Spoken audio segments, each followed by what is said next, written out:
জ্ঞাত আয় বহির্ভূত সম্পদ অর্জন ও অর্থ পাচারের মামলায় যুবলীগের বহিষ্কৃত নেতা ইসমাইল চৌধুরী সম্রাটকে মোট ২০ বছরের সশ্রম কারাদণ্ড দিয়েছেন আদালত। বুধবার ঢাকার বিশেষ জজ আদালত ৬-এর বিচারক মোহাম্মদ জাকারিয়া হোসেন এ রায় ঘোষণা করেন। পলাতক থাকায় তার বিরুদ্ধে গ্রেফতারি পরোয়ানাও জারি করা হয়েছে।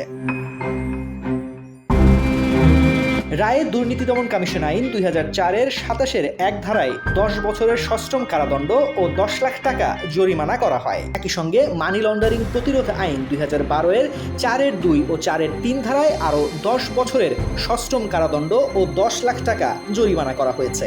আদালত নির্দেশ দেন দুটি সাজা ধারাবাহিকভাবে কার্যকর হবে, অর্থাৎ মোট ২০ বছর কারাভোগ করতে হবে। ২,৯৪,৮০,০৮৭ টাকার অবৈধ সম্পদ অর্জন ও অর্থ পাচারের অভিযোগে ২০১৯ সালের ১২ নভেম্বর মামলা করে দুদক।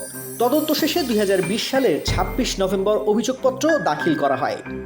২১ জন সাক্ষীর সাক্ষ্য গ্রহণ শেষে বিচার কাজ সম্পন্ন হয়।